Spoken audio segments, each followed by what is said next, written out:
السلام علیکم دوستو۔ سومناتھ کا مندر گجرات کے مغربی ساحل پر آج بھی موجود ہے۔ لغوی طور پر سوم کے معنی چاند اور ناتھ کے معنی آقا کے ہیں، اور یوں اس کا اصل نام سومناتھ یعنی چاند کا دیوتا بن جاتا ہے۔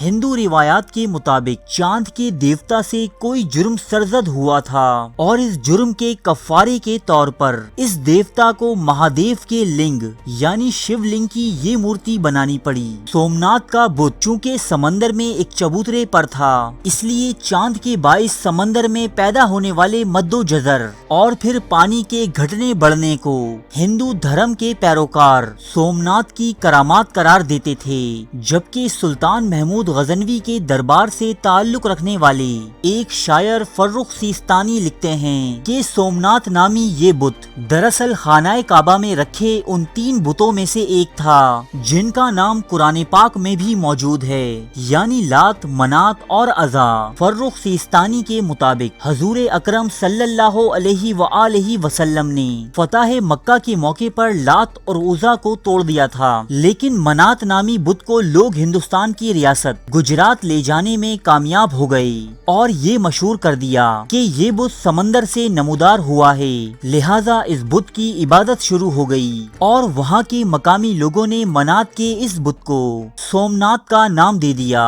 مختلف مشرقی مورخین اس تھیوری کو تسلیم کرتے ہیں، لیکن بعض ماہرین کا ماننا ہے کہ سلطان محمود غزنوی نے جس بت کو توڑا وہ ایک شیو لنگ تھا، جبکہ خانہ کعبہ میں رکھے تمام بت انسانی شکلوں کے حامل تھے۔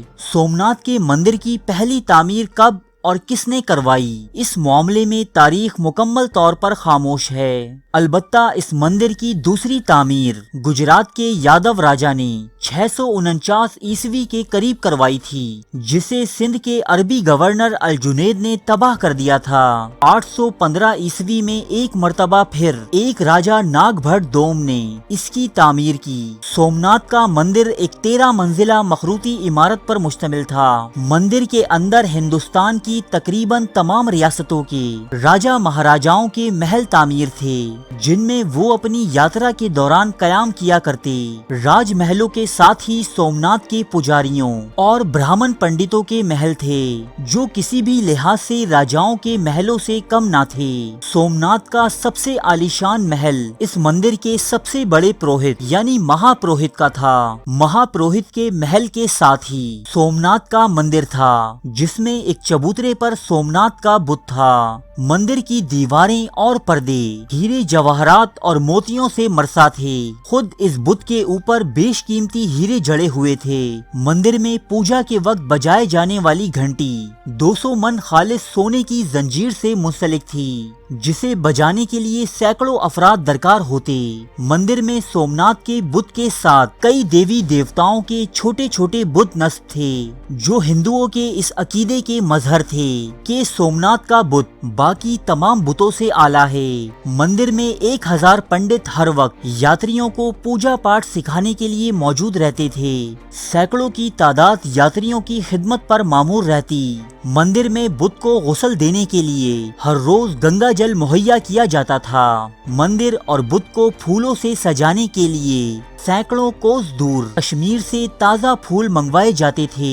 اس کے ساتھ ساتھ سومناتھ کے مندر کی اپنی ایک جاگیر موجود تھی، جو ملک کے مختلف علاقوں میں تقریباً 10,000 دیہاتوں پر مشتمل تھی۔ سومناتھ کے مندر کی شان و شوکت اور اس کے پروہتوں کے روب و دبدبے نے مندر کے آس پاس کے علاقوں اور ہندوستان میں رہنے والے لاکھوں باشندوں پر عرصۂ حیات تنگ کر رکھا تھا۔ در حقیقت عام رعایا سے لے کر ریاست کے مہاراجاؤں تک ہر کسی کو مندر کا لگان یعنی ٹیکس جمع کروانا پڑتا تھا۔ یہ لگان ایک جانب تو ان کے علاقے میں موجود مندروں کے پروہت اکٹھا کیا کرتے تھے، تو دوسری جانب سومناتھ کے پروہتوں کی مانگ الگ تھی۔ جو لوگ لگان ادا کر دیتے ان کو چھوڑ دیا جاتا، اور جو ادا نہ کر سکتے تھے ان کو دیوتا کے نام پر خوف و ہراس میں مبتلا کیا جاتا۔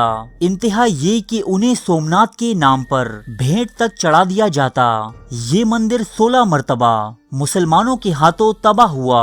ان تمام جنگوں میں سب سے مشہور سلطان محمود غزنوی کی فتح سومنات ہے۔ اس مندر کی سب سے عجیب و غریب اور پراسرار بات خود سومنات کا بت تھا۔ تاریخی حوالوں کے مطابق یہ بت سونے سے تعمیر شدہ تھا، جبکہ بعض مورخین کے مطابق یہ لوہے کا تھا اور اس کا رنگ کالا تھا۔ 5 گز لمبا اور منو وزنی یہ بت بغیر کسی زنجیر یا سہارے کے ہمیشہ ہوا میں معلق رہتا۔ اسی نسبت سے سومنات کے بت کو معجزوں کا دیوتا کہا جاتا تھا اور اسے ناقابل شکست تسلیم کیا جاتا۔ یہ موجودہ دور کی طرح ترقی یافتہ ٹیکنالوجیز کا زمانہ نہ تھا، بلکہ اس زمانے میں لوگ انتہائی سادہ لوگ ہوا کرتے۔ مندر کے اس بڑے ہال میں داخل ہوتے ہی اکثر افراد سومنات دیوتا کی برتری تسلیم کر لیتے اور جو نہ کرتے وہ بھی اس بھاری بھرکم بت کو ہوا میں تیرتا دیکھ کر مختلف تہمات کا شکار ہو جاتے۔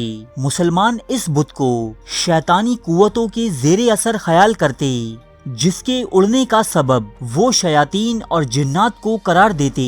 جب سومنات شہر فتح ہوا تو سلطان محمود غزنوی اس بت کو دیکھنے مندر میں داخل ہوئے، لیکن بغیر کسی سہارے کے فضا میں معلق یہ بت دیکھ کر سلطان محمود غزنوی بھی حیرت میں مبتلا ہو گئے۔ جب فضا میں معلق سومنات دیوتا کے اڑنے کی کوئی وجہ سمجھ نہ آئی تو مشہور زمانہ مسلمان سائنسدان البیرونی کو اس مندر میں بلوایا گیا۔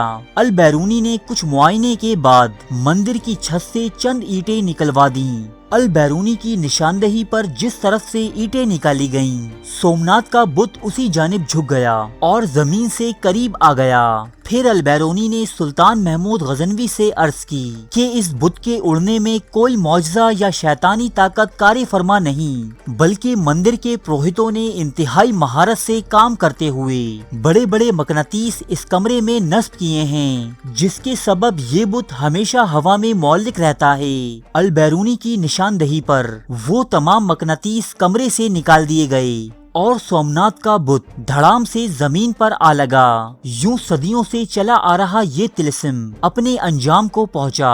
کچھ تاریخی حوالوں کے مطابق بت کے معلق ہونے میں مقناطیسی قوت کی نشاندہی البیرونی نے نہیں، بلکہ اسی مندر کے ایک پروہت نے کی تھی، جس نے انعام کے لالچ میں آ کر سلطان محمود غزنوی کو مندر کی حقیقت سے آگاہ کر دیا تھا۔ اس بارے میں مختلف تاریخی روایات مشہور ہیں، جن میں سب سے زیادہ مستند البیرونی کی روایت ہی ہے۔ اس کے بعد سومنات کا یہ مندر کئی مرتبہ آباد اور برباد ہوا، لیکن ایسی شان و شوکت نہ حاصل کر سکا جیسی محمود غزنوی کے حملے سے قبل اسے حاصل تھی۔